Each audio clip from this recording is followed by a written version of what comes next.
Medak yes convention హాల్లో school మరియు college విద్యార్థులు భారీ ఎత్తున రోడ్డు భద్రతపై అవగాహన కార్యక్రమాన్ని నిర్వహించారు. ఈ కార్యక్రమాన్ని మెదక్ జిల్లా కలెక్టర్ రాహుల్ రాజ్, మెదక్ జిల్లా ఎస్పీ శ్రీనివాసరావు, అదనపు ఎస్పీ మహేందర్, ఆర్టీఏ వెంకటస్వామి తదితరులు ముఖ్య అతిథులుగా పాల్గొని ప్రసంగిస్తూ ట్రాఫిక్ నియమ నిబంధనలు పాటిస్తూ సురక్షితంగా ఇళ్లకు చేరాలన్నారు. ద్విచక్ర వాహనదారులు తప్పనిసరిగా హెల్మెట్ ధరించాలన్నారు. ట్రాఫిక్ నియమ నిబంధనలు ఉల్లంఘించి తమ ప్రాణాలు కోల్పోవద్దని సూచించారు. ఈ మేరకు విద్యార్థులకు అధిక వేగం, ట్రాఫిక్ నిబంధనలు ఉల్లంఘిస్తే ఎలా ప్రాణాలు కోల్పోయిన సంఘటనలను దృశ్య రూపంలో పవర్ పాయింట్ ప్రజెంటేషన్ ద్వారా చూపించారు. వాహనం నడిపేటప్పుడు ప్రతి ఒక్కరు తప్పనిసరిగా జాగ్రత్తలు పాటించాలని సూచించారు. మోటార్ సైకిళ్ళ ద్వారానే ఎక్కువ రోడ్డు ప్రమాదాలు జరుగుతున్నాయని, చిన్న లోపాలను సరిదిద్దుకుంటే మన ప్రాణాలతో పాటు ఎదురువారి ప్రాణాలు రక్షించుకోవచ్చని తెలిపారు.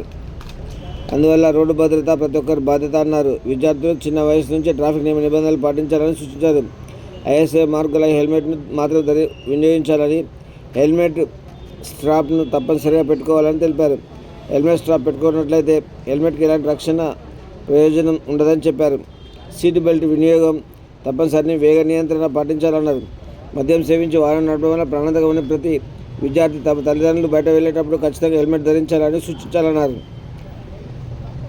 ఇన్స్పెక్టర్ మహేష్ రోడ్డు భద్రతపై విద్యార్థులతో ప్రతిజ్ఞ చేయించారు.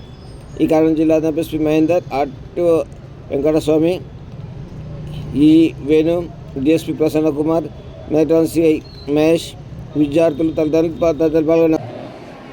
ఊళ్ళో నుంచి వచ్చిన వాళ్ళు ఉంటూ ఉంటారు.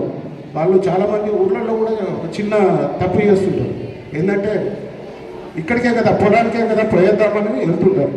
వాళ్ళు హెల్మెట్ పెట్టుకోరు. ఎందుకంటే పొలమే కదా, పక్కనే కదా, మట్టి దారే కదా అని చెప్పేసి ఒక చిన్న నిర్లక్ష్యంతో పోతారు.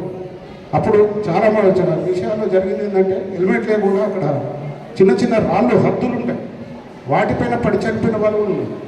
సో తండ్రి కానీ, ఇంట్లో పెద్దలు కానీ వ్యవసాయానికి పోయేటప్పుడు కూడా, అక్కడికి కూడా పోయేటప్పుడు కూడా మీరు హెల్మెట్ ధరించాలని చెప్పేసి వాళ్ళకి ఖచ్చితంగా హెల్మెట్ మీరు పెట్టి పంపించాలి.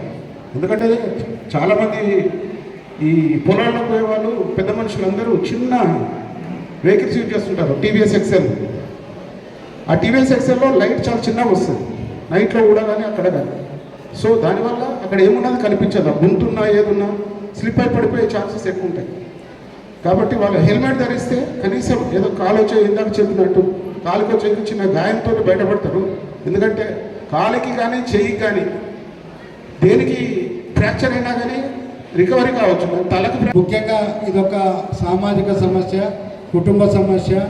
ఈ యొక్క ఉద్యమంలాగా అరేవాల్ అనేది ఉద్యమంలాగా చేపట్టాలనే ఉద్దేశంతో చేరే విధంగా, ఎందుకంటే ప్రతి ఒక్కరు దీంట్లో ఇన్వాల్వ్ అయినట్టు. రోడ్డు ప్రమాదంలో ధనిక, పేద, మధ్య తరగతి, చిన్న తరగతి అనేది లేదు. దీనిలో చాలామంది అందరూ చనిపోతారు. కాబట్టి అవన్నీ చేయడానికే ముఖ్యంగా స్టూడెంట్స్ నేటి బాలబాలికల రేపటి భావి భారత పౌరులు కాబట్టి ఎక్కువగా ప్రపంచంలోని ఎక్కలేని యువత మన భారతదేశం ఉంది. కాబట్టి భారతదేశంలోని యువత ఎక్కువ శాతం ఈ రోడ్డు ప్రమాదాలు చనిపోతున్నారు. కాబట్టి ప్రతి ఒక్కరికి అవగాహన కల్పించడానికి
ఈ రోడ్డు భద్రతకు సంబంధించి, రోడ్ సేఫ్టీ గురించి ఇక్కడ మెయిన్గా కొద్దిగా వినాలందరూ. సో రోడ్ సేఫ్టీ గురించి మనం అందరం కూడా ఇక్కడ ఈ మీటింగ్ పెట్టుకొని సో అవగాహన కార్యక్రమాన్ని కూడా కూడా అందరూ కూడా పెట్టడానికి ఇక్కడ మనకి ఈ సమావేశం ఏర్పాటు చేసుకోవడం జరిగింది. మరి ఎస్పెషల్లీ ఇక్కడ అందరూ యంగ్స్టర్స్ ఉన్నారు, సో పిల్లలు ఉన్నారు. సో మీ అందరికీ కూడా మనకు కొద్దిగా కావాల్సిన ఎంటర్టైన్మెంట్ కొద్దిగా మనకి దొరకకపోవచ్చు. బట్ అదే మన ఇంట్లో ఎవరికైనా యాక్సిడెంట్ అయితే ఎవరికి నష్టం? సో అది డైరెక్ట్గా మనకి ఎఫెక్ట్ అవుతుంది. సో ఇంట్లో మన ఫాదర్ కానివ్వండి, లేకపోతే మన మామ కానివ్వండి, లేకపోతే మన అన్నయ్య కానివ్వండి, ఎవరైనా కానివ్వండి, ఎవరికైనా యాక్సిడెంట్ అయితే డైరెక్ట్గా ఎవరికి నష్టం అవుతుంది? ఎవరికైతే కన్నా సో మనకే అవుతుంది. సో అందుకని వాళ్ళ ప్రాణాల రక్షణ కూడా మన బాధ్యతగా ఉంటుంది కంపల్సరీగా. సో వాళ్ళందరూ కూడా క్షేమంగా ఉండాలంటే సో మనం బాధ్యతగా రూల్స్ పాటించాల్సిన అవసరం ఉంటుంది. వాళ్ళకు కూడా నేర్పించాల్సిన, అందరికీ కూడా హెల్మెట్స్ నిజంగానే ఉన్నాయో మీరు చెప్తున్నారు. సో ఎంతమంది నిజంగా వాడుతున్నారు నమ్మచ్చా? మన మెదడుకి మేము ఎప్పుడు చూస్తే సగం మంది ఎవరు కూడా హెల్మెట్స్ వేసుకుంటున్నారా? సో ఇందాక మీకు ఒక వీడియోలో చూపెట్టినారు, వాళ్ళందరూ కూడా హెల్మెట్స్ వేసుకున్నారు. కానీ ఆ హెల్మెట్స్ ఏమైన తర్వాత యాక్సిడెంట్ అయినప్పుడు ఏమైనా హెల్మెట్స్ పడిపోయినాయి. ఎందుకు?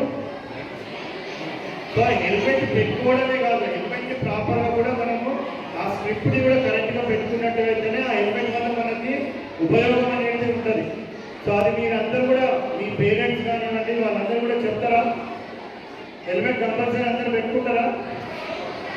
సో మీరు ఇంతమంది ఫ్యూచర్లో ఇప్పుడు కాదు, మీరు మంచిగా చదువుకొని మంచిగా సెటిల్ అయినప్పుడు ఎంతమంది స్కూటీయో లేకపోతే ఏదో ఒక బైక్ కొనాలనుకుంటున్నారు? చేతులు ఎత్తండి. స్కూటీ నడిపియాలి, బైక్ నడిపియాలని ఎంతమందికి ఉంది? ఓకే, దించండి. అంటే ఆల్మోస్ట్ అందరూ కూడా మీరు ఇంకో 5 ఇయర్స్లో, ఇంకో 6-7 ఇయర్స్లో అందరూ కూడా మీరు రోడ్ మీద స్కూటీయో ఏదో ఒకటి బైక్ తీసుకొని వెళ్తారు. సో అప్పుడు అందరూ కూడా మీరు ట్రాఫిక్ సిగ్నల్స్ కానివ్వండి, ట్రాఫిక్ రూల్స్ కానివ్వండి అవన్నీ పాటిస్తారా? నమ్మచ్చా? సో అందరూ మీరు కంపల్సరీగా ఫ్యూచర్లో మీరు బైక్ కొనుక్కున్నప్పుడు, మీరు స్కూటీ కొనుక్కున్నప్పుడు ఇన్స్టాగ్రామ్లో మనం చూస్తూ ఉంటాం. సో చాలా మంది ఆ రీల్స్ చేస్తూ ఉంటారు ఇన్స్టాగ్రామ్లో. సో ఆ బైక్ స్కూటీ తీసుకుపోయి ఏదో ఒక మోరీలో పడేస్తారు, స్కూటీ తీసుకుపోయి ఒక ఇంటి మీదకి తీసుకొని వెళ్ళిపోతారు. సో అవన్నీ ఎందుకు చెప్తాయి? మనం ప్రాపర్గా నేర్చుకోకుండా బైక్ నడిపించినట్టయితే, ప్రాపర్గా నేర్చుకోకముందే లైసెన్స్ తీసుకున్నట్టయితే అటువంటి యాక్సిడెంట్స్ జరిగే ఛాన్స్ ఉంటుంది. సో అందుకే ఇక్కడ వచ్చిన వాళ్ళందరూ కూడా ప్రాపర్గా మీరు నేర్చుకున్నాక 18 ఇయర్స్ దాటినాక లైసెన్స్ తీసుకొని అన్ని ట్రాఫిక్ సిగ్నల్స్, ట్రాఫిక్ రూల్స్ అన్నీ కూడా అవగాహన కల్పించుకొని కంపల్సరీగా హెల్మెట్ వేసుకొని రూల్స్ పాటించుకుంటే మనం అందరం కూడా డ్రైవింగ్ చేయాల్సిన అవసరం ఉంటుంది.